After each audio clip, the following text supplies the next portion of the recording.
Ако желаете да стартирате вашето криптопортфолио без инвестиция, това видео е за вас. Здравейте и добре дошли в канала DeFi.bg, аз съм Тодор. Днес ще си поговорим за Nayoris Protocol. Nayoris Protocol е Cybersecurity Deepin проект, който ще раздава парично възнаграждение за тези, които са пуснали техния супер лесен възел и реших да споделя с вас как да го настроите на вашия компютър, за да участвате и вие. Аз лично очаквам да получа 4 цифрена сума в замяна на точките, които трупам до момента. В това кратко видео ще ви ръководя стъпка по стъпка как да се присъедините и вие. Нужен ви е само компютър, Chrome браузър и 5 минутки търпение. Ето какво пише на тяхната официална страница в X. Real-time trust validation for Web2 and Web3 systems and data, removing single points of failure, ensuring secure and reliable operations. Това е с две думи децентрализирана мрежа от потребители, които допринасят със своите устройства, за да защитават други потребители от онлайн заплахи като фишинг, вредоносни сайтове и други видове кибератаки. Потребителите могат да допринасят със своите устройства, за да участват в защита на мрежата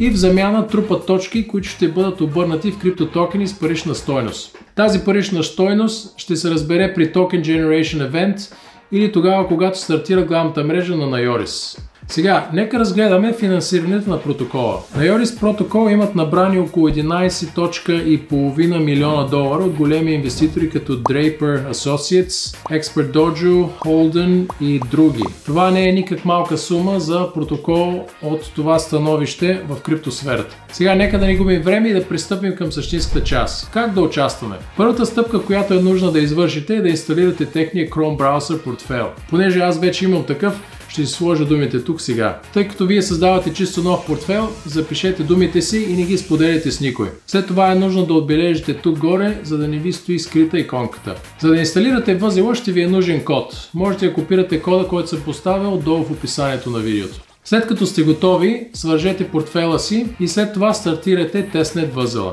Вече привършихме с първата стъпка, следва да инсталираме възела на нашия Chrome браузър.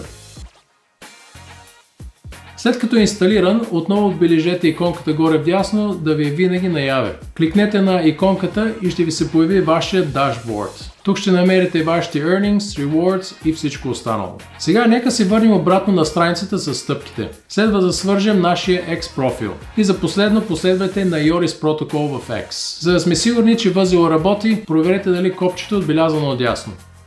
За тези от вас, които желаете да се потопите за първи път в криптосредите, това е може би един от най-лесните и безрискови начини да формирате началото на вашето криптопортфолио. 5 минути настройки на вашия компютър с потенциал за 3 до 4 цифрени парични награди от Airdrop кампанията на Nayoris, според мен са много добре инвестирани няколко минути от вашето време. Ако желаете да научите малко повече за света на криптовалутите, заповядайте в Discord групата на канала, линк ще намерите отново отдолу в описанието. Чао и до скоро!